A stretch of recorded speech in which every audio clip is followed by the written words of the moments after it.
14 საათზე. ხმაურის ფონზე მიმდინარეობს სპორტისა და ახალგაზრდობის სამინისტროში ჭიდაობის ფედერაციის პრეზიდიუმის ხდომა. ხდომაზე დღის წესრიგში დაყენებულია ბერძნულ-რომაული და თავისუფალი სტილით. მოჭიდავეთა ნაკრების მთავარი მწვრთნელების კანდიდატების დასახელება. ხდომა პროტესტის ნიშნად დატოვეს მოქმედმა და ვეტერანმა მოჭიდავეებმა, რომლებიც ლუკა კურტანიძის გადადგომას ითხოვენ.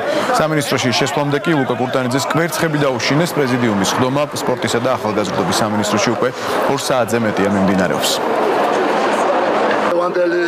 ხდომის გმირი არიან შეგნე უკურად გაქცევენ პასუხს ყველას შეგეკეთვაზე.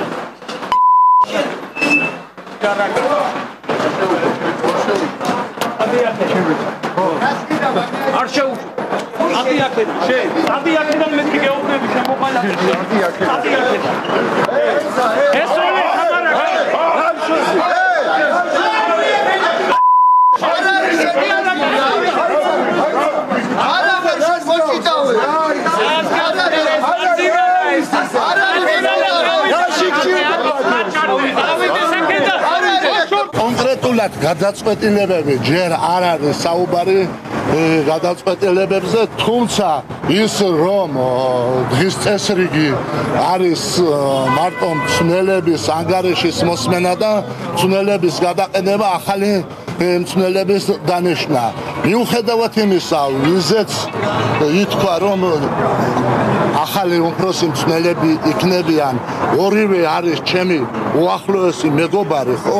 ესეთ გადაწყვეტილებას მე მაინც ხარს ვერ დავუდგე. მოთხოვნები რაც არის, ეს არის ყველასთვის ნათელი.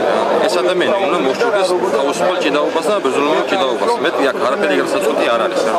ეხლა ასულები ვიყავით და გადაწყვეტავთ პრეზიდიუმის წევრები, მაგ ადამიანს დატოვებთ თუ მოხსნიეთ. აი შენ დაგჭათო ეს ინფორმაცია რა. გაიწელება ეს სიტუაცია და მაგას არ მოხსნიან, ელემენტურად იმასაც კი ვერ შეძლეს ეს ადამიანი რომ მოვიდეს ფედერაციაში შემოვიდეს. ის საკითხი დავაყენდი რომ გადადგომის საკითხი იყო რა და ნუ ეს ყველანაირი არგუმენტებით, ფაქტებით დაუსაბუთეთ. ყველანაირი მორალური იქნებოდა, მეგობრული იქნებოდა, იურიდიული იქნებოდა, ყველანაირი ფაქტები მაგის წინააღმდეგ მეტყველოს და მე ვფიქრობ თუ ჭკვიანი ბიჭი არის როგორც პრეზიდენტის ხობას იბრალებს, მე მგონი უნდა დაფიქრდეს და არე ბაჭედილში აღარ უნდა შევიდეს.